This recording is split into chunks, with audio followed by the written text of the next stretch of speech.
नमस्कार दोस्तों, भक्ति ही शक्ति में आप सभी का स्वागत है। अकाल मृत्यु क्या है? गरुड़ पुराण के अनुसार यदि किसी व्यक्ति की मौत जहर पीकर, फांसी लगाकर, भूख से पीड़ित होकर, आग से जलने पर, किसी हिंसक प्राणी द्वारा जल में डुबोने से, किसी दुर्घटना के कारण, किसी जहरीले सांप या बिच्छू के काटने से या फिर आत्महत्या करने से होती है तो वह अकाल मृत्यु कहलाती है। अकाल मृत्यु वह स्थिति है जब शरीर नष्ट हो जाता है लेकिन आत्मा संसार में ही बनी रह जाती है। आप और हम देखते आए हैं कि आए दिन लोग सड़क दुर्घटना या फिर किसी आपदा का शिकार हो जाते हैं और अपनी जान गंवा बैठते हैं। ऐसी मौतों को धर्मशास्त्रों में अकाल मृत्यु का दर्जा दिया गया है। तो चलिए दोस्तों, जानते हैं अकाल मृत्यु किसे और क्यों होती है। ये एक परम सत्य है कि इस धरती पर जिस भी प्राणी में उसकी मौत होना भी तय है। ये एक ऐसा सच है जिसे कभी भी बदला नहीं जा सकता। हम सभी जानते हैं कि पृथ्वी लोक में प्राणियों की संख्या इतनी है कि हर दिन किसी न किसी की मृत्यु होती रहती है और ये जरूरी भी है। प्राचीन प्राणी जाएगा तो एक नए प्राणी का सृजन होगा। मृत्यु के बाद सभी परमात्मा की शरण में जाते हैं, लेकिन ये सब पर लागू नहीं है।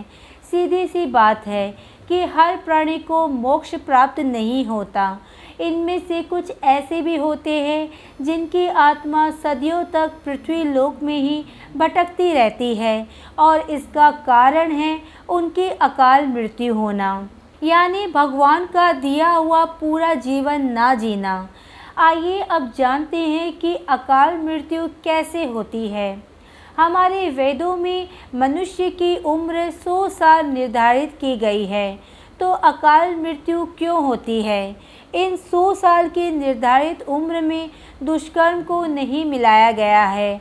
मतलब इंसान की मृत्यु तभी होती है जब उसके पास धर्म कार्यों के लिए शक्ति नहीं होती है या फिर उसका शरीर उसे धर्म कार्य करने की इजाज़त नहीं देता, अर्थात वह धार्मिक कार्य करने के लायक नहीं रहता। इससे अलग जब कोई व्यक्ति अपनी इच्छा से धार्मिक कार्यों को त्याग देता है तो पृथ्वी पर उसके जीवन की अवधि कम होती जाती है। यानी इंसान की उम्र भले ही 100 साल हो, लेकिन अपने कर्मों के कारण वह अपनी उम्र को खुद ही कम करता चला जाता है, जिस कारण व्यक्ति की अकाल मृत्यु हो जाती है। तो चलिए अब जानते हैं अकाल मृत्यु के बाद आत्मा का क्या होता है। भगवान श्री विष्णु जी गरुड़ पुराण के माध्यम से ये बताते हैं कि मनुष्य के जीवन के 7 चक्र निश्चित होते हैं। जो मनुष्य इस चक्र को पूरा नहीं कर पाते हैं, ऐसे में वह मनुष्य अकाल मृत्यु को प्राप्त हो जाते हैं। अचानक ही मृत्यु होने की वजह से मनुष्य की मोह माया, इच्छा और तृष्णा बनी रहती है जो कभी पूरी नहीं हो पाती। ऐसे में शरीर तो नष्ट हो जाता है, लेकिन अकाल मृत्यु प्राप्त होने वाली आत्माएं धरती पर अपने परिजनों और जीवित लोगों को कष्ट पहुंचाती रहती है और अपनी तृष्णा पूरी करने की कोशिश करती है। गरुड़ पुराण के अनुसार प्राकृतिक मौत से मरने वाले मनुष्य को 41 दिन में दूसरा शरीर प्राप्त हो जाता है। इसके विपरीत अकाल मृत्यु को प्राप्त व्यक्ति भूत प्रेत पिशाच, कुष्मांडा, ब्रह्म राक्षस, बेताल और छत्रपाल योनि में भटकता रहता है। उनकी आत्मा को जल्दी से शांति नहीं मिलती। गरुड़ पुराण के अनुसार अकाल मृत्यु में आत्महत्या को सबसे निकृष्ट माना जाता है। आत्महत्या को हमारे हिंदू ग्रंथों के अनुसार सबसे घिनौना कृत्य बताया गया है। भगवान श्री कृष्ण जी ने गरुड़ पुराण में आत्महत्या को ईश्वर का निरादर करना और अपमान करना कहा है। भगवान श्री हरि विष्णु जी कहते हैं कि आत्महत्या करने वाले मनुष्य की आत्मा पृथ्वी लोक पर तब तक भटकती रहती है जब तक कि वह प्रकृति द्वारा निर्धारित अपने जीवन चक्र को पूरा नहीं कर लेती। ये घोर कृत्य एक किस्म की सजा है। इस प्रकार की आत्मा को ना तो नरक लोक में जगह मिलती है और ना ही स्वर्ग लोक में। इस प्रकार की आत्मा को मरने के बाद भी सबसे कष्टदायक स्थिति से गुजरना पड़ता है। ये आत्माएं अंधकार में तब तक भटकती रहती है जब तक कि उन आत्माओं का प्रकृति द्वारा निर्धारित जीवन चक्र पूरा नहीं हो जाता।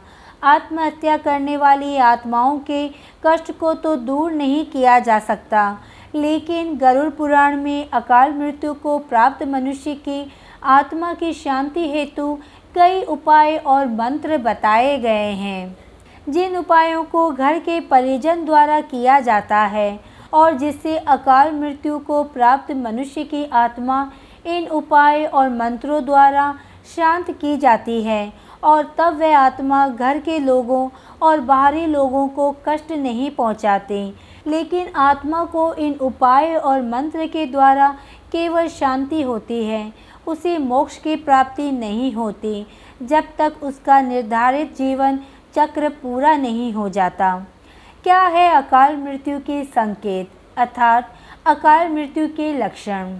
यदि किसी व्यक्ति को हरे या नीले रंग की मक्खियाँ घेरने लगें और अधिकांश समय ये मक्खियाँ व्यक्ति के आसपास ही रहने लगें, तो समझ लेना चाहिए कि व्यक्ति की आयु लंबी नहीं है। जिस व्यक्ति की मृत्यु निकट हो तो उसको अपने आसपास कुछ सायों के मौजूद होने का एहसास होता है, जैसे बिना किसी के होते हुए भी अपना कोई प्रियजन समझकर आवाज़ देता हो। ऐसे व्यक्तियों को अपने पूर्वज पितर और कई मृत व्यक्ति भी नज़र आते रहते हैं। समुद्र शास्त्र के अनुसार जब मृत्यु निकट आती है तो हथेली में मौजूद रेखाएं अस्पष्ट और इतनी हल्की दिखाई देने लगती है कि उसे देख पाना संभव नहीं होता, यानी व्यक्ति के हाथ से किस्मत की लकीरें मिटने लगती है। जिन लोगों की मृत्यु निकट होती है वह अपनी छाया को भी खुद से अलग देखने लगते हैं। उनको ऐसा लगता है कि हमारी छाया हमसे अलग क्रियाकलाप कर रही है। आयुर्वेद के अनुसार मृत्यु से पहले मानव शरीर से अजीब सी गंध आने लगती है। ये गंध किसी मुर्दे की गंध की तरह होती है। इसे मृत्यु गंध भी कहा जाता है। ये हृदयघात रोग इत्यादि मस्तिष्क आघात के कारण उत्पन्न होती है, तो समझो मृत्यु निकट है। यदि कोई रोग हो तो उसे टालिए मत, समय रहते इलाज करवाइए। जब कोई व्यक्ति सूर्य, चंद्रमा या अग्नि से उत्पन्न होने वाली रोशनी को भी नहीं देख पाता है तो ऐसा इंसान कुछ माह में ही जीवित रहेगा, यानी उसकी उम्र कम है। जब किसी व्यक्ति को पानी, तेल या दर्पण में अपनी परछाई ना दिखाई दे या परछाई विकृत दिखाई देने लगे तो समझो वह इंसान कुछ ही दिनों का मेहमान है।